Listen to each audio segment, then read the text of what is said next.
Assalamualaikum warahmatullahi wabarakatuh. Alhamdulillah kita bisa berjumpa kembali dalam video pembelajaran kali ini.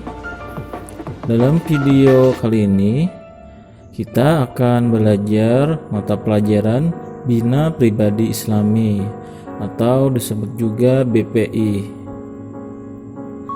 Nah, kali ini kita akan membahas mengenai surah Al-Asr. Nah, pertama-tama kita harus tahu dulu apa artinya Al-Asr. Nah, Al-Asr itu artinya adalah demi masa. Dalam bahasa Indonesia, masa itu bisa juga diartikan waktu. Surat Al-Asr terdiri dari 3 ayat. Nah, surat ini diturunkan di kota Mekah sehingga disebut sebagai surat Makkiyah. Nah, jadi di dalam Quran itu surat terbagi dalam 2 kategori.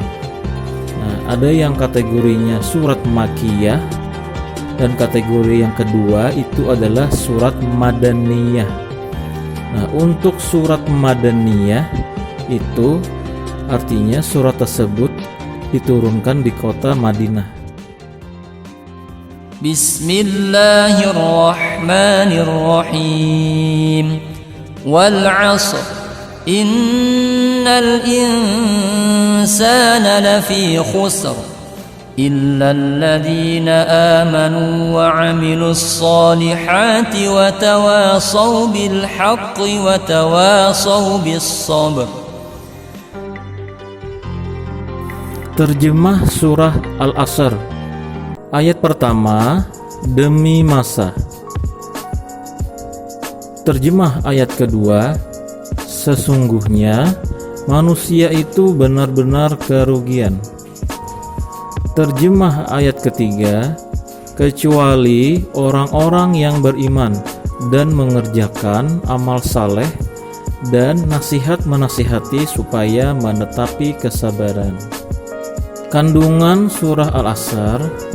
Nah, jadi surat Al-Asr ini menjelaskan bahwa Allah bersumpah demi waktu bahwa semua manusia yang tidak dapat menggunakan waktu dengan sebaik-baiknya akan berada dalam kerugian. Nah, jadi hendaknya kita sebagai manusia mengisi waktu dengan hal-hal yang baik dan berguna, bukan hal yang sia-sia. Contohnya, misal kita bangun pada tengah malam, bangun tidur. Nah, hendaknya kita sempatkan berbuat hal yang baik, contohnya sholat tahajud, atau pada waktu jam 9 pagi. Nah, bisa juga kita hendaknya melaksanakan sholat duha. Itu adalah hal-hal yang baik dilakukan. Nah, ini adalah lanjutan dari kandungan surah Al-Asr tadi. Kecuali orang-orang yang beriman, beramal soleh, dan senantiasa menasihati dalam kebenaran, dan nasihat menasihati menetapi kesabaran.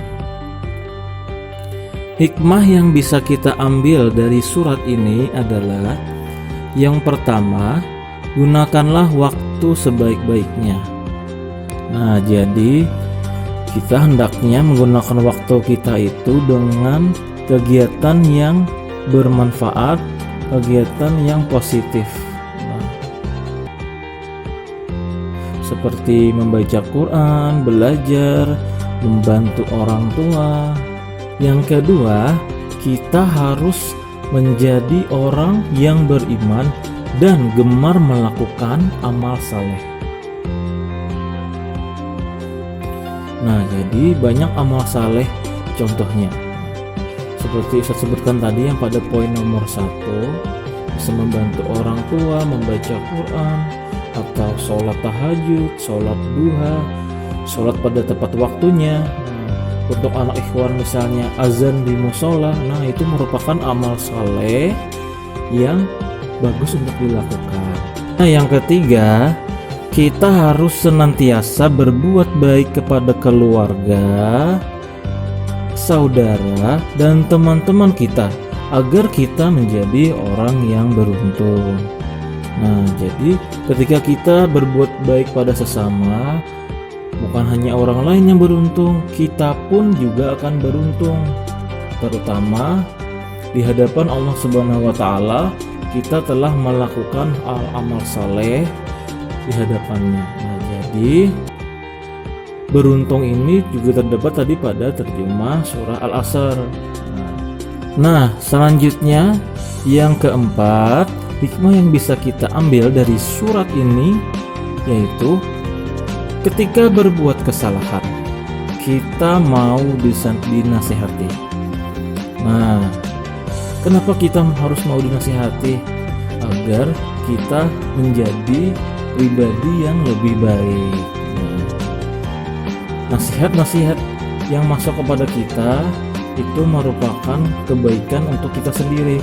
Nah, yang kelima, ketika orang lain berbuat kesalahan, kita menegurnya dengan cara yang baik.